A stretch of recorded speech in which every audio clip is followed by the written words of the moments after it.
पढ़िए, आप जो महाभारत पढ़िए, वेद पुराण पढ़िए, किसी में भी मंदिरों का जिक्र नहीं है। अगर हिंदुओं के मंदिर होते तो उनका जिक्र उसमें होता कि भाई वहाँ पर मंदिर था, उस तरह का मंदिर था, शिव जी का मंदिर था, इसका मंदिर मंदिर का जिक्र ही नहीं है। ये सीधी सी बात है कि जब पुष्यमित्र ने जो प्रतिक्रांति की, उसके बाद जो विहार थे उन विहारों पर कब्जा किया गया। बौद्धों के भी मंदिर नहीं हुआ करते थे, बौद्धों के भी विहार हुआ करते थे, और विहार का मतलब है ठहरने के स्थान, जहाँ बौद्ध भिक्षु ठहरा करते थे। महिलाओं की शिक्षा पर भी उन्होंने पाबंदी लगाई। अच्छा। तो क्या लगता है, ऐसे लोगों की पूजा करनी चाहिए? नहीं, ऐसे लोगों की तो जिनकी विचारधारा इतनी महिलाओं के प्रति संकुचित हो, तो उनके प्रति तो इतना मतलब पूजा अर्चना का नहीं मतलब रखना समझदार चाहिए। लोग अब अंग्रेज थे, अंग्रेजों ने जो है यहाँ पर ऐसी ऐसी चीज़ें खोजी। अगर वो डर गए होते, अगर उन्हें किसी परमात्मा से, किसी ईश्वर से, कई मतलब देवी देवता से, किसी पत्थर से डर लगा होता तो वो खुदाई नहीं करते। अगर वो खुदाई नहीं करते, जो भारत का इतिहास इतना स्वर्णिम इतिहास निकल के, इस देश का दुर्भाग्य है कि इस देश के जो बुद्धिजीवी हैं, न्यायाधीश हैं, ये उनकी कमअक्ली है और विचारगी है उनके ऊपर जो है, कि उनको जो है ये समझ में नहीं आता कि इस देश के लिए क्या सही है और क्या गलत है। और जो व्यक्ति इस देश के लिए जो सही है उसको नहीं करता है, और जो इस देश के खिलाफ है उसे करता है, तो वो देश में भी ऐसी व्यवस्था नहीं है जिससे कि नारी जो है अपने घर से बाहर निकलकर स्वतंत्र रूप में सांस भी ले सके। सांस तक लेने की आज़ादी नहीं है वहाँ पर जो है। और ये संविधान जो है नारी को इतनी आज़ादी देता है, तो आज की नारी को समझना चाहिए कि उसके लिए क्या बेहतरीन व्यवस्था कहाँ पर है, मनुस्मृति में है या संविधान में है। अब पढ़ेंगे तो पता लगेगा। ना तो ये लोग मनुस्मृति पढ़ते हैं, ना संविधान। समय में देखें और उस संविधान की बात करें। आज के संविधान ने जो है, पहली बात तो ये जो मनुस्मृति है उसको निरस्त कर दिया आर्टिकल 13 के तहत जो है, कि कोई भी ऐसी बात जो मौलिक अधिकार हैं, जो भाग 3 में निर्धारित किए गए हैं, अगर वो उनके खिलाफत करती है या उनके खिलाफ कोई बात करती है, तो वो उसी पल से जो है, उसी जगह से जो है वो निरस्त होंगे। वॉइड बताया गया है कि व्यवस्थापिका किस प्रकार से अपना काम करेगी, कानून निर्माण कैसे होंगे, जो कानून हमारे लिए जो एप्लीकेबल नहीं रह गए हैं या जरूरी नहीं रह गए हैं उनको कैसे रद्द किया जाएगा, जो और कानून बनाने की जरूरत पड़ती है तो उससे दूसरे कानून कैसे बनाए जाएंगे। लेकिन जो मनुस्मृति है, क्या उसमें ऐसा कोई प्रावधान है? क्या उसमें कोई संविधान में संशोधन करने का कोई नियम है? कहीं पर संशोधन के लिए कोई बात कही है? जबकि जितने भी धर्म ग्रंथ हैं, किसी को भी इस बात पर कि समय की ज़रूरत के हिसाब से उसमें संशोधन होने चाहिए, तो कोई भी धर्म ग्रंथ जो है हिंदुओं का इस बात की संविधान की परिभाषा तो ये संविधान होता क्या है? संविधान एक देश को, एक राज्य को अच्छी तरह से चलाने के लिए जो उसमें कायदे, कानून, नियम जो उसमें लिखे जाते हैं उसे संविधान कहते हैं। अभी जो मनु जी ने संविधान दिया उसमें क्या कायदा कानून है? उसमें तो कायदा कानून ये है कि पहले तो सारे समाज को जो है, सारे राज्य को 4 भागों में बांट दो। दूसरी बात यह है कि जो 4 भागों में बांटा जाएगा वो वैसे तो कर्म का आधार तय है उसमें, लेकिन आज तक कर्म के आधार पर कोई भी जो है परिवर्तन समाज यहाँ में की नहीं मालकिन ने है। दूध देने में असमर्थता प्रकट की। साधु ने इस बच्चा को धोने के लिए कहा। स्त्री ने वैसा ही किया। बच्चा ने दूध दिया और इस प्रकार साधु को दूध। एक औरत मंदिर से कुछ दूर के घर में, जिसे आज देव का घर कहा जाता है, में गाय के गुड़ से गोबर निकाल रही थी। उसने जब कोदाली से गोबर खोदना शुरू किया तो कोदाली की चोट वहां दबी हुई मूर्तियों को लगी और खून बहना शुरू हुआ।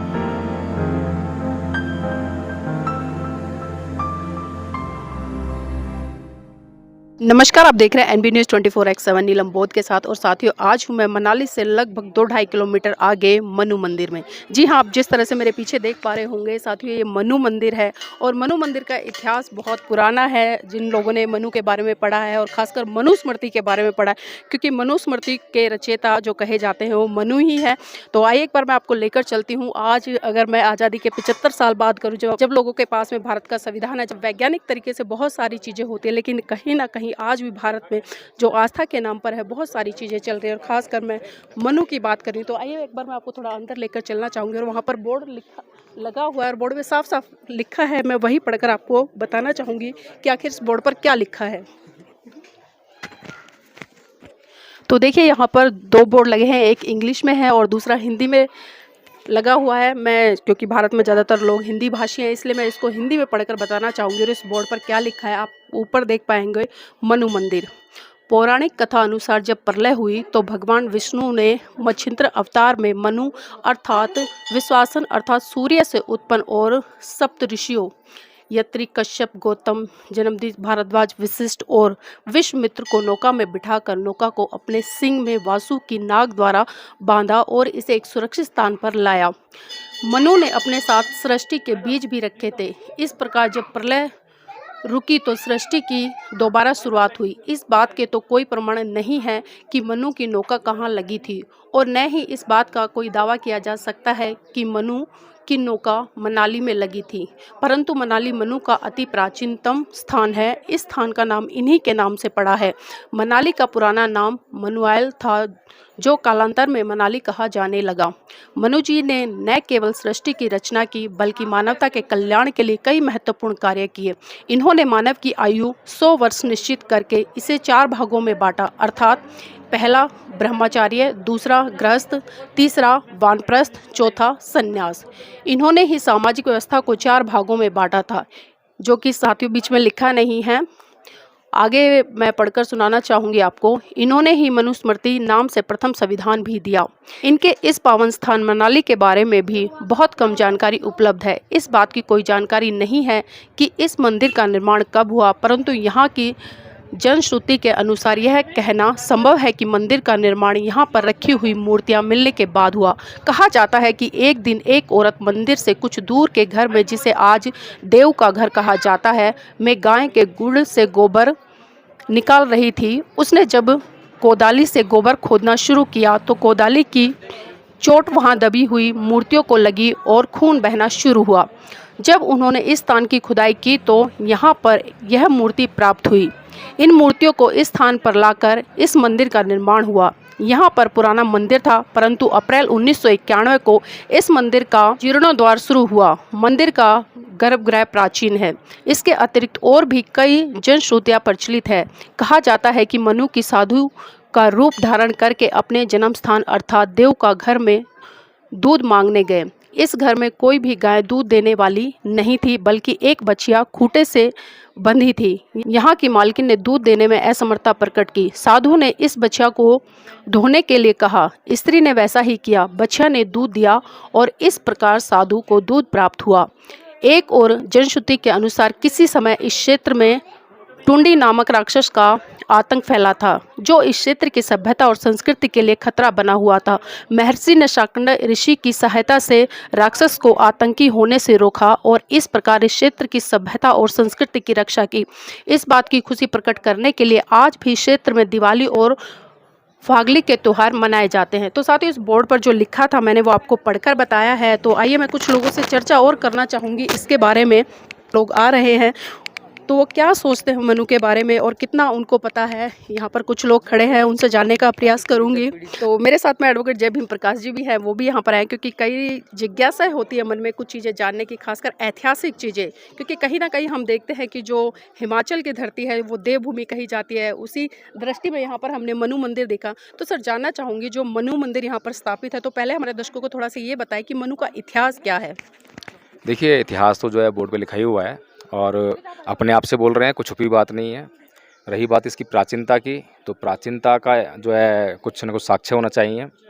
हमारे पास जो है आर्कियोलॉजिकल सर्वे ऑफ इंडिया है, ASI, जो कि इस बात को तय करता है कि ये जो चीज़ है यहाँ पर जो है, जो स्थान है वो प्राचीन है या नहीं है। लेकिन यहाँ आप देख रहे होंगे, आपने देखा होगा कि यहाँ पर कोई ऐसा बोर्ड नहीं लगा हुआ ASI की तरफ से जो है, जो ये साबित करे कि हाँ यहाँ पर कोई प्राचीनता नाम की कोई चीज़ है। और जो मनु साहब हैं वहाँ पे लिखा हुआ है साफ साफ, उन्होंने कहा है कि 4 उन्होंने आश्रम दिए हैं और 4 ही भागों में समाज को बांट दिया है और पहला संविधान उन्होंने दिया है जी। अब संविधान की परिभाषा क्या होती है, इन लोगों से पूछना चाहिए कि जो मनु जी ने संविधान दिया है मान लेते हैं, कोई दिक्कत नहीं है। और हम तो जांच करने वाले लोग हैं, प्रमाण पर विश्वास करने वाले लोग हैं। आप जांच करके प्रमाणित कीजिए उसको, जो है हम भी मान लेंगे, हम भी पूजा कर लेंगे, हम कभी इनका करते हैं। लेकिन संविधान की परिभाषा तो ये, संविधान होता क्या है? संविधान एक देश को, एक राज्य को अच्छी तरह से चलाने के लिए जो उसमें कायदे कानून नियम जो उसमें लिखे जाते हैं उसे संविधान कहते हैं। अब ये जो मनु जी ने संविधान दिया है उसमें क्या कायदा कानून है? उसमें तो कायदा कानून ये है कि पहले तो सारे समाज को जो है, सारे राज्य को 4 भागों में बांट दो। दूसरी बात यह है कि जो 4 भागों में बांटा जाएगा वो वैसे तो कर्म का आधार तय है उसमें, लेकिन आज तक कर्म के आधार पर कोई भी जो है परिवर्तन समाज में देखने को नहीं मिला है। वो स्थायी तौर पर है और जन्मजात हो गया है। जन्म से जो व्यक्ति ब्राह्मण पैदा, वो ब्राह्मण ही पैदा होते रहेंगे उसके खानदान में, जो शूद्र पैदा होगा वहाँ पे शूद्र ही पैदा होंगे। उनका कहीं पर भी जो है कोई एक्सचेंज नहीं है कि शूद्र जो है अपने प्रयासों से, अपने कर्म से ऊंचा उठकर जो है ब्राह्मण बन सके। ऐसा कभी भी इतिहास में हमें कोई साक्ष्य नहीं मिलता है। और इसी प्रकार से कोई ब्राह्मण जो है, और ब्राह्मण के बारे में तो तुलसीदास ने भी काफ़ी लिखा है कि ब्राह्मण चाहे कितना भी नीच हो, कितना भी कुत्ता हो, कमीना हो, मतलब जितनी भी गालियाँ मतलब एक आदमी को दी जा सकती हैं कर्म के आधार पर जो है वो करने वाला हो, लेकिन ब्राह्मण है तो वो पूजनीय है। और शूद्र अगर कितना भी गुणवान हो, कितना भी अच्छे कर्म करने वाला हो, कितना ही मतलब जो है वो क्या नाम है जो है त्याग तपस्या करने वाला हो, समर्पण करने वाला हो समाज के लिए जो है, लेकिन उसको जो है समाज में वो स्थान कभी भी नहीं मिल सकता। तो ये जो मनु ने जो समाज को बांटा, ये उसका आधार था। और संविधान जिसे कहते हैं कि एक राज्य को चलाने के लिए जो ज़रूरी कायदे कानून नियम होते हैं वो उसमें उनका प्रावधान होता है। तो राज्य चलाने के लिए ऐसे कि एक न्याय व्यवस्था होती है। हमारे संविधान में जो परम पूज्य बाबा साहेब डॉक्टर अम्बेडकर ने जो संविधान दिया है उसमें एक बेहतरीन न्यायिक व्यवस्था की गई है। उसमें इस बात को निश्चित किया गया है कि उसको कैसे इंडिपेंडेंट रखा जाए, किस प्रकार से जो सरकार जो तंत्र है उसका उसमें कोई हस्तक्षेप ना हो, वो इंडिपेंडेंट रहे। इसी प्रकार से जो कार्यपालिका है, कार्यपालिका की भूमिका उसमें निश्चित की गई है कि कार्यपालिका किस तरह से स्थापित की जाएगी, किस तरह से व्यवस्थित होगी, उसमें कौन कौन लोग होंगे, किस तरह चुनाव होगा उनका जो है। और इस तरह से व्यवस्थापिका का बताया गया है कि व्यवस्थापिका किस प्रकार से अपना काम करेगी, कानून निर्माण कैसे होंगे, जो कानून हमारे लिए जो एप्लीकेबल नहीं रह गए हैं या ज़रूरी नहीं रह गए हैं उनको कैसे रद्द किया जाएगा, जो और कानून बनाने की जरूरत पड़ती है तो उससे दूसरे कानून कैसे बनाए जाएंगे। लेकिन जो मनुस्मृति है, क्या उसमें ऐसा कोई प्रावधान है, क्या उसमें कोई संविधान में संशोधन करने का कोई नियम है, कहीं पर संशोधन के लिए कोई बात कही है? जबकि जितने भी धर्म ग्रंथ हैं किसी को भी इस बात पर कि समय की ज़रूरत के हिसाब से उसमें संशोधन होने चाहिए, तो कोई भी धर्म ग्रंथ जो है हिंदुओं का इस बात के लिए अलाउ नहीं करता और बिल्कुल कट्टरता के साथ पे वहाँ स्थापित होता है। वो कहता है कि मतलब इसमें ये जो है ईश्वर के द्वारा रचित है। अभी इसके बारे में भी कहेंगे कि ये जो मनु महाराज जो हैं उनके द्वारा रचित है, तो इसमें कहीं पर भी संशोधन की कोई गुंजाइश नहीं है। अब संशोधन की गुंजाइश नहीं है, इंसान है, इंसान की जो प्रकृति है पल पल चेंज होती रहती है, हर पल चेंज होता रहता है। जैसे ही चेंज आता है तो चेंज के हिसाब से हमें नियम बनाने की ज़रूरत पड़ती है। हमारा समाज जैसा आज है वैसा पहले नहीं था, जैसा आज है वो आगे भी वैसा नहीं रहेगा। तो जो समाज है वर्तमान परिस्थितियों के हिसाब से नियम और कायदे कानून होने चाहिए, ताकि उस समाज में रहने वाले लोगों को एक अच्छी तरह से रहने के लिए जो है एक सुगमता मिले, अच्छा वातावरण मिले। तो इसलिए संविधान का जो है ज़रूरत होती है संविधान की। जी, जी। सर एक चीज़ और जानना चाहूँगी, क्योंकि जिस तरह से अभी यहाँ पर हमने मनु मंदिर देखा है, यहाँ पर एक बोर्ड भी लगा है, एक हिंदी में एक इंग्लिश में, दोनों पे लिखा हुआ है। और इसी तरह से अगर मैं जयपुर हाई कोर्ट की बात करूँ, वहाँ पर भी जो हाई कोर्ट है उसमें मनु की मूर्ति लगी हुई है काफ़ी विशाल। तो आज़ादी के बाद इस तरह के मंदिर, इस तरह की मूर्तियाँ, और ख़ासकर जो मनु ने मनुस्मृति लिखी, क्योंकि मनुस्मृति में बहुत सारी चीज़ें ऐसी हैं जिसको लेकर आज भारत देश की जो मानवता को शर्मसार करती है, और भारत देश का तमाम एक बहुत बड़ा तबका उसका विरोध करता है, क्योंकि कहीं ना कहीं उसमें वो चीज़ें प्रचारित व प्रसारित की गई है जो बहुत बड़े तबके को गुलाम बनाकर रखना चाहती है। और खासकर मैं महिलाओं की बात करूँ तो सर महिलाओं के संदर्भ में क्या कहेंगे? देखिए, महिलाओं के लिए उसमें साफ साफ कहा है मनुस्मृति में जो है कि उसको आज़ाद होने का तो कोई चारा ही नहीं है। बचपन में जो है पिता के अधीन रहेगी, जवानी में पति के अधीन रहेगी और बुढ़ापे में जो है पुत्र के अधीन रहेगी। यानी कि तीनों जो अवस्थाएं हैं उसकी, बचपन की, जवानी की और बुढ़ापे की, उसको पुरुष के अधीन कर दिया गया है, बिल्कुल निश्चित कर दिया गया है, इसमें कोई वो नहीं है।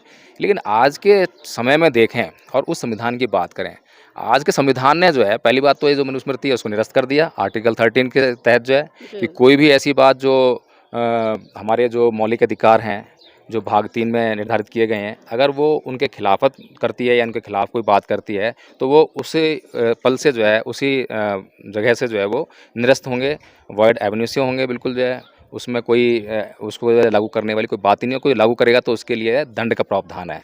तो आज का जो संविधान है वो नारियों को जो है मुक्त करता है, स्वतंत्रता देता है, उनको आज़ादी की जो उड़ान है वो भरने की पूरी स्वतंत्रता उसमें दी गई है कि आज नारी जो है अपने हक अधिकार के लिए कोर्ट जा सकती है। आज अगर गुजारा भत्ता अगर लेती है नारी जाके जो है अपने पति से, जब कभी उसका संबंध विच्छेद होता है तो गुजारा भत्ता जो लेने की जो व्यवस्था है वो संविधान देता है, मनुस्मृति तो नहीं कहती है। मनुस्मृति तो जो है नारी के लिए जो है उसने जो व्यवस्था की है उसमें कहीं पर भी ऐसी व्यवस्था नहीं है जिससे कि नारी जो है अपने घर से बाहर निकल कर स्वतंत्र रूप में सांस भी ले सके, सांस तक लेने की आज़ादी नहीं है वहाँ पर जो है।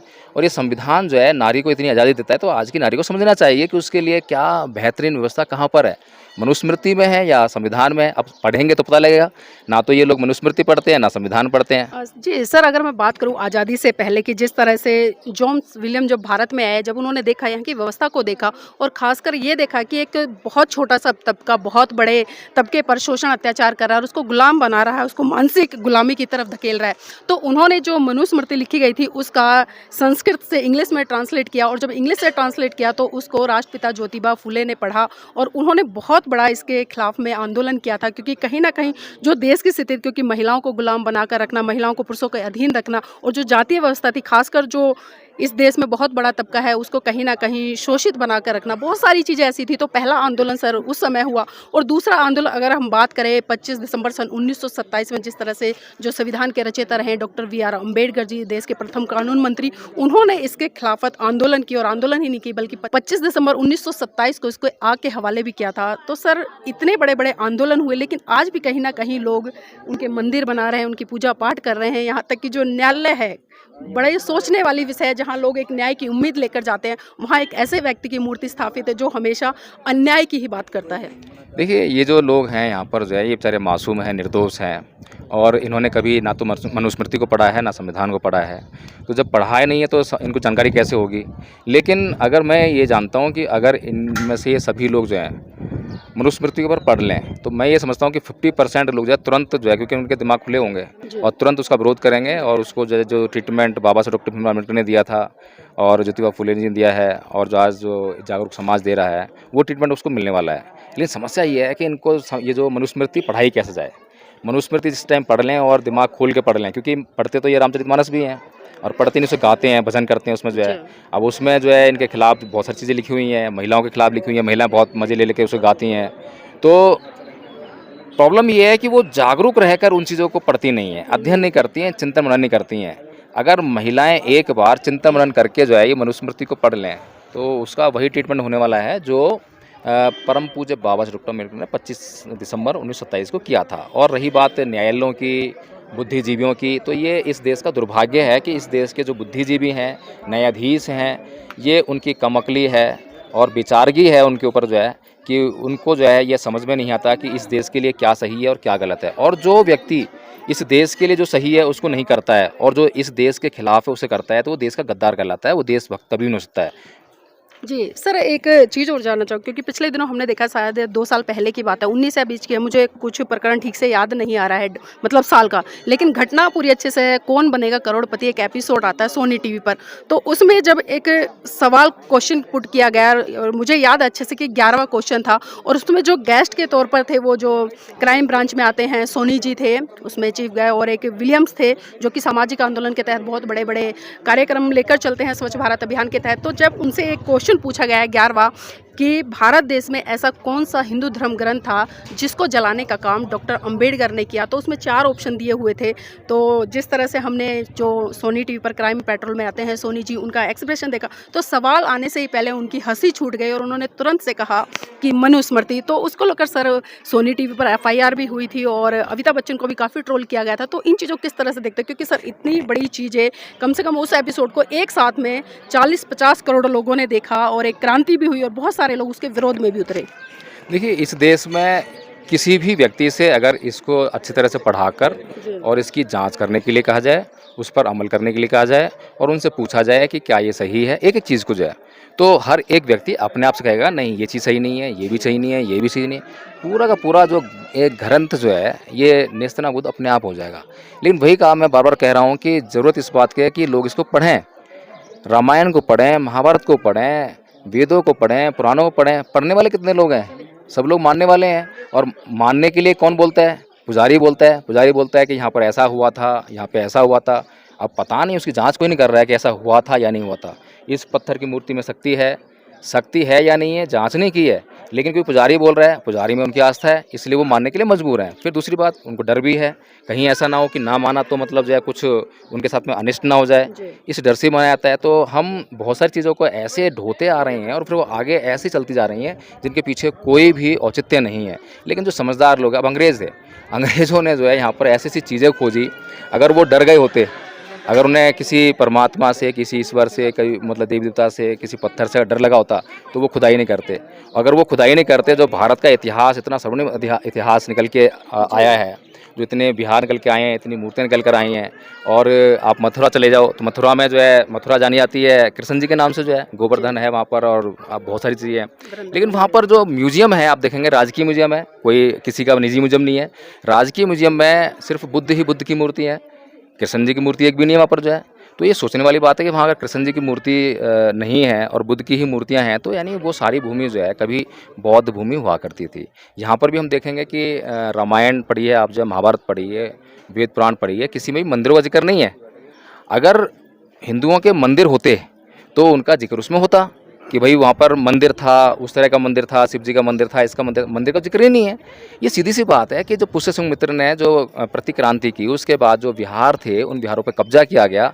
बौद्धों के भी मंदिर नहीं हुआ करते थे, बौद्धों के भी बिहार हुआ करते थे। और बिहार का मतलब है ठहरने के स्थान, जहाँ बौद्ध भिक्षु ठहरा करते थे, अध्ययन किया करते थे, वर्षावास किया करते थे, उसे बिहार कहते थे। उन बड़े बड़े बिहारों को जो है कब्जा किया गया, उनको मंदिरों में परिवर्तित कर दिया गया, वहाँ पूजा पाठ शुरू की गई। ये सभी जानते हैं। और बहुत सारे जो है अभी पीछे मद्रास हाई कोर्ट ने भी निर्णय दिया कि वहाँ पर बुद्ध की मूर्ति को जो है वो टीका वगैरह लगा के जो है हिंदू देवी देवता बना के पूजा कर रहे थे। तो ये सब जगह जो जग जाहिर हो रहा है, लेकिन समस्या यही है कि इस देश के लोगों में चेतना नहीं है। सर, संविधान का एक आर्टिकल है 51A(H) है जो कि साफ साफ बात करता है साइंटिफिक टेम्परामेंट को स्थापित करने की। लेकिन आज हम देख रहे हैं कि देश में ऐसा सीन बना हुआ है कि लोग साइंस की तरफ ना जाकर बल्कि कर्मकांड, पूजा पाठ और अंधविश्वास, रूढ़िवादी परंपराओं में उलझे। तो ऐसे लोगों को क्या मैसेज देना चाहेंगे सर? देखिए, अब ऐसे लोगों को जो लोग कर्मकांड कर रहे हैं, पूजा पाठ की तरफ जा रहे हैं, उनको दोष देना तो बेकार की बात है। इस बात की जिम्मेदारी किसकी है? संविधान को लागू करने की जिम्मेदारी किसकी है? संविधान को लागू करने की जिम्मेदारी सबसे पहले व्यवस्थापिका की है, यानी कि जो संसद है वो ये निश्चित करे कि वो जो है उसको लागू करने के लिए क्या कानून बनाने हैं। दूसरी बात, जो व्यवस्थापिका अगर कानून बना रही है या कानून नहीं बना रही है, इस बात को देखने की जिम्मेदारी जो है न्यायपालिका की है, सुप्रीम कोर्ट की है। सुप्रीम कोर्ट ये देखे कि अभी जो भारत का जो माहौल है वो किस प्रकार का है, उस माहौल में क्या चल रहा है, क्या साइंटिफिक टेम्परामेंट जो है डेवलप हो रहा है या नहीं हो रहा है, या कहीं ऐसा तो नहीं है जो मानव सभ्यता है भारत की, वो साइंटिफिक टेम्परामेंट जो बढ़ना चाहिए वो बढ़ने के बजाय नीचे गिरे जा रहा है। और ज़माना आज साइंस का है, साइंस को तो हम मान नहीं रहे हैं, साइंस पर विश्वास नहीं कर रहे हैं और साइंस को हम धत्ता बता रहे हैं, और उसकी बजाय जो हम इन चमत्कारों को, पाखंडों को जो अपना रहे हैं। तो ये सब जो इसकी व्यवस्था करने की जिम्मेदारी जो है सर्वोच्च न्यायालय की है। लेकिन प्रॉब्लम तो ये है कि सर्वोच्च न्यायालय और आपकी कार्यपालिका, व्यवस्थापिका सब जो मिले जुले हैं, सभी जगह एक जगह मंच करके बैठे हुए हैं। उनकी सिर्फ एक ही प्रॉब्लम है कि हमारा और तुम्हारा, हमारा और तुम्हारा। ये भारत देश को अपना देश नहीं मानते हैं, भारत के लोगों को अपने लोग नहीं मानते हैं। इस देश को जो है इस एकता की जो व्यवस्था करने की जिम्मेदारी इस देश के लोगों में और राजनीतिकों में होनी चाहिए, वो ऐसा नहीं करते हैं। ये हमारा तुम्हारा करते हैं कि ये हिंदू है, ये मुसलमान है, ये हमारी संस्कृति है, तुम्हारी संस्कृति है, ये हमारा धर्म है, तुम्हारा धर्म। इस तरह से जो है ये जो मतलब जो है कि एक सार्वजनीन चीज़ होनी चाहिए, वो चीज़ में विश्वास नहीं करते हैं। सार्वभौमिक जो होनी चाहिए कि सबके लिए एक समान रूप से लागू हो, उस चीज़ की तरफ जो है ना तो सर्वोच्च न्यायालय बढ़ रहा है और ना ही संसद बढ़ रही है। तो इस चीज़ की जो है आज बहुत भारी आवश्यकता है कि संसद और सर्वोच्च न्यायालय जो है इसकी जो है पूरी तरह से व्यवस्था करे। जी, बहुत बहुत धन्यवाद सर हमारे साथ जुड़ने के लिए। और भी लोग हैं यहाँ पर आए हैं घूमने के लिए। सर, नाम क्या है? मेरा योगेंद्र कुमार। योगेंद्र कुमार जी, आप यहाँ पर आए हैं, पहली बार आए हैं या इससे पहले भी आए हैं? नहीं, पहली बार ही आया हूँ। अच्छा, पहली बार आए हैं। सर, यहाँ पर एक बोर्ड लगा हुआ है, मैं जानना चाहूँगी उस बोर्ड को पढ़कर क्या समझ में आया आपको? वो तो सब काल्पनिक बताया गया है, उसके अनुसार जो लिखित में है सब कथा, पौराणिक कथा है, सब काल्पनिक है। आपको भी लग रहा है ये सारी चीजें काल्पनिक है? बिल्कुल सब काल्पनिक है। सर, लोग पढ़ते भी हैं, समझते भी हैं, जानते भी हैं, चिंतन मनन भी करते हैं, लेकिन उसके बावजूद भी जो एक आस्था का चश्मा लगा है उसको क्यों नहीं उतार पा रहे हैं? लोगों की मानसिकता ऐसी हो गई है कि जो पहले से चला रहा है उसको छोड़ते नहीं है। पढ़े लिखे भी, डॉक्टर, इंजीनियर भी एक रीति रिवाज बना लिया, जबकि उसमें संशोधन अपना सब कुछ जानते हुए ये देखना कि परिस्थिति क्या है और आजकल के समय में क्या सही है क्या गलत है उस पर चलना चाहिए। जितनी भी रूढ़िवादी परंपरा हैं उनको छोड़ के वैज्ञानिक दृष्टिकोण अपनाना चाहिए और उन पर चलना चाहिए। सर, अक्सर एक चीज़ हम सबसे ज़्यादा देखते हैं, क्योंकि यहाँ पर भी अगर मैं परसेंटेज ऑफ रेशो देखूँ तो महिलाओं की संख्या ज़्यादा है। और जबकि मनु जो थे ऋषि, जिन्होंने मनुस्मृति लिखी, उन्होंने सबसे ज़्यादा महिलाओं के ऊपर ही शोषण करने के लिए पुरुषों को आमंत्रित किया। तो ऐसी महिलाओं के लिए क्या कहेंगे सर? क्योंकि महिलाएं आज पढ़ी लिखी तो हैं, लेकिन कहीं ना कहीं चीज़ों को नहीं समझ पा रही हैं। वो सब अज्ञानता का कारण है। अब ये सब पढ़ेंगी, जानेंगी, तभी उसको छोड़ कर आगे के लिए बढ़ेंगी। जब तक पढ़ेंगे लिखेंगे नहीं कि हमारा समाज में हमारे लिए क्या क्या था और अभी क्या है, उसके अनुसार फिर चलेंगे। जी, बहुत बहुत धन्यवाद सर हमारे साथ जुड़ने के लिए। तो देखिए यहाँ पर मैंने जिस तरह से बात करी, कुछ लोग भी घूमने आए थे, उनसे भी चर्चा की, और जिस तरह से मैंने एडवोकेट जय भीम प्रकाश जी हमारे साथ थे, उनसे हमने पूरा का पूरा एक लेंथी चर्चा की है। और भी लोग हैं यहाँ पर, मैं उनसे भी जुड़ने का प्रयास करूँगी, और ख़ासकर यहाँ पर महिला है, मैं उनसे जानना चाहूँगी। आपका नाम क्या है? जी मैम, मेरा नाम आराधना वर्मा है। आराधना जी कहाँ से आए हैं? मैं तो यूपी से वाराणसी से आई हूँ। अच्छा, यूपी वाराणसी से आए हैं। जी, जी। तो खाली यहाँ घूमने का पर्पज़ है या मंदिर पूजा के लिए आए हैं? नहीं मैम, केवल घूमने के लिए आए हैं। अच्छा, घूमने के लिए आए हैं। पर्पस से। जी जी। तो यहाँ पर जो मंदिर बना है, ये किसका मंदिर है? आपने पढ़ा होगा। जी, ये मनु ऋषि का है। जी, उनके बारे में कुछ जानते हैं? नहीं, विशेष कुछ नहीं जानते हैं। अच्छा, विशेष कुछ नहीं जाने। मनुस्मृति नाम सुना है? हाँ, ये तो सुना है पर पढ़ा नहीं है। स्मृति जो है, अच्छा, किस संदर्भ में सुना है नाम? बस ऐसे ही कि मनु स्मृति जो है कि ये एक लेख है जो है, मुनि जो थे है कुछ, लेकिन मुझे डिटेल्स कुछ मालूम नहीं इसके बारे में। अच्छा, डिटेल नहीं पता। हाँ, नहीं। अक्सर हम देखते हैं मनुस्मृति का बहुत बड़े स्तर पर भारत में विरोध होता है, और खासकर महिलाएं ही करती हैं। जी, और मैं उसका कारण बता दूं सभी दर्शकों को, आपको भी बता दूं, आपने जिस तरह से कहा कि नहीं पता है, हाँ, क्योंकि मनु ने मनुस्मृति लिखी, उसमें सबसे पहले उन्होंने महिलाओं को गुलाम बनाने के लिए पुरुषों को आमंत्रित किया। जिस तरह से शादी से पहले वो अपने पिता के अधीन रहे, शादी के बाद अपने पति के अधीन रहे, और जब पति मर जाए उसका तो अपने पुत्र के अधीन रहे। मतलब पूरी तरह से उसकी आज़ादी को छीन लिया। जी, और यहाँ तक कि महिलाओं की शिक्षा पर भी उन्होंने पाबंदी लगाई। अच्छा। तो क्या लगता है, ऐसे लोगों की पूजा करनी चाहिए? नहीं, ऐसे लोगों की तो जिनकी विचारधारा इतनी महिलाओं के प्रति संकुचित हो, तो उनके प्रति तो इतना मतलब पूजा अर्चना का नहीं मतलब रखना चाहिए भावना। तो देखिए, बिल्कुल बहन ने सही बात कही है, क्योंकि देखिए जो समझदार लोग हैं, जो समझते हैं और जो जानते हैं, जो तर्क वितर्क करना जानते हैं, वो बिल्कुल मनु से डिस्कार्ड करेंगे, क्योंकि मनु ने कहीं ना कहीं इस देश के लोगों को और खासकर महिलाओं को गुलाम बनाने के लिए बहुत बड़े स्तर पर मनुस्मृति में बहुत सारी बातें लिखी थी। और मनुस्मृति में जो बातें लिखी, उसी का नतीजा था कि डॉक्टर V.R. अम्बेडकर, जो कि देश के प्रथम कानून मंत्री रहे, उन्होंने 25 दिसंबर सन 1927 को इसको आग के हवाले किया था, जिसको लेकर बहुत बड़ा बवाल भी हुआ था। लेकिन अब हम देख रहे हैं कि धीरे धीरे जैसे जैसे लोग पढ़ रहे हैं, समझ रहे हैं, तो कहीं ना कहीं वो वैज्ञानिकता की तरफ बढ़ रहे हैं। और ये जरूरी हो जाता है कि आज़ादी के 75 साल के बाद अगर इन कर्म कांडों से लोग बाहर निकलकर वैज्ञानिकता की तरफ बढ़ेंगे, तो कहीं ना कहीं अपने भी वो विकास करेंगे, अपने घर का विकास करेंगे, अपने समाज का विकास करेंगे, और सबसे जो प्राथमिक दृष्टि है वो अपने देश का विकास भी करेंगे।